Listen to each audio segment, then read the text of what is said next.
खूप चांगलं वाटतं तुम्हा सगळ्यांसोबत आज अभिनय न करत, शूट न करत आज आपण सगळे एकत्र मजा मस्ती करायला येतोय. त्यामुळे हा एक एक वेगळा क्षण असतो जो आपण रोज अनुभव घेत नाही त्याचा. तर आय एम व्हेरी हॅपी की आपण आज सगळे एकत्र आहोत.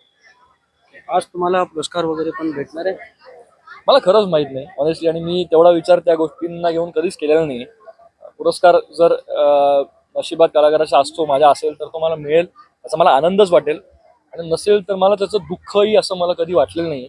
त्यामुळे कारण आपण जेव्हा एखाद्या फळाची फार अपेक्षा करतो सतत, तेव्हा आपण आपली निराशा होऊ शकते. त्यामुळे माझं नेहमीच असं असतं की आपण आपलं काम चोख करावं, आपण सिन्सिअरिटीने काम करावं, आणि ते लोकांना आवडलं, ते चॅनलपर्यंत झालं ते, तर आपल्याला जर आपल्या वाटेला पुरस्कार असेल तर तो येईलच. त्याच्यामुळे, आणि तो येणार असेल तर तो येईल, आणि I be very happy. Okay, serial एवढी छान म्हणजे आई बाबा हे जे तुमची होती सिरियल एवढी छान म्हणजे चालू होत, काय सांगाल त्याबद्दल सिरियल बद्दल? आई आणि बाबा रिटायर होते ती मालिका मी निवडली एकतर कारण त्याचा जो कॉन्सेप्ट आहे तो फार मला सुंदर वाटला. थोडा वेगळा वेगळा कॉन्सेप्ट आहे, फॅमिली ड्रामा आहे. त्यात माझी भूमिका ही थोडी फार वेगळी आहे. अशी भूमिका मी इतक्या इतक्या याच्यात काही काळात मी नाही केली. जिकडे तो कधीतरी खूप छान वागतो, कधीतरी तो अजिबात छान वागत नाही. नक्की त्याचं म्हणणं काय आहे हे खूप चॅलेंजिंग आहे कधी कधी प्ले करायला.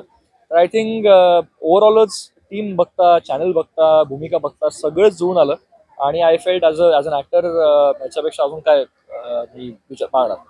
आज शिवजयंती पण आहे, कशा प्रकारे तुम्ही सेलिब्रेट करता?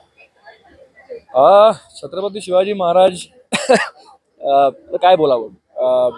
सेलिब्रेट म्हणजे मी असं सेलिब्रेशन त्याचं नाही करत.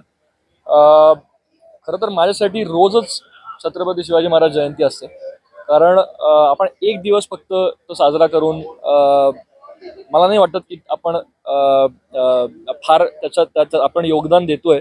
त्यांनी जी कार्य केलेली आहेत, मला असं वाटतं रोज तुम्ही त्यांचा आदर्श डोळ्यासमोर ठेवून त्यांच्या हिशोबाने त्यांनी आपलं जीवन, त्यांच्या सोबतचे सगळे त्यांचे मावळे सुभेदार सगळ्यांनी जे घडवलंय त्यावेळी आपलं आपलं आपला जीव दिलेला आहे.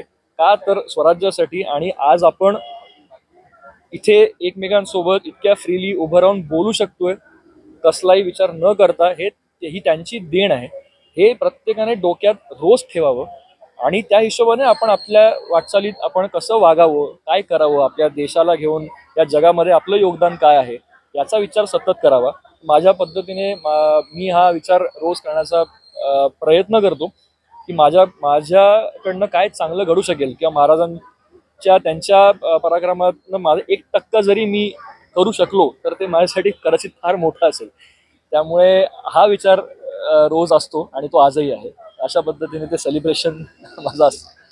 अजून काय अपकमिंग तुमचे प्रोजेक्ट्स वगैरे काय आहेत? आता तर सध्या हे आहे, आई आणि बाबा रिटायर होतात, आणि एक पुष्पा इम्पॉसिबल नावाची माझी हिंदी मालिका आहे प्रोडक्शनची, जी सोनी सबवरती येते. तिकडेही 2 वर्ष ती सिरियल खूप पॉप्युलर आहे. माझं कॅरेक्टर तिकडे खूप लोकांना आवडलेलं आहे, आणि एका नवीन फिल्मवरती काम चालू आहे ज्याच्याबद्दल आता मी सांगू शकत नाही, पण लवकरच आपली भेट त्या संदर्भात होईल. करा. धन्यवाद. Thank you sir.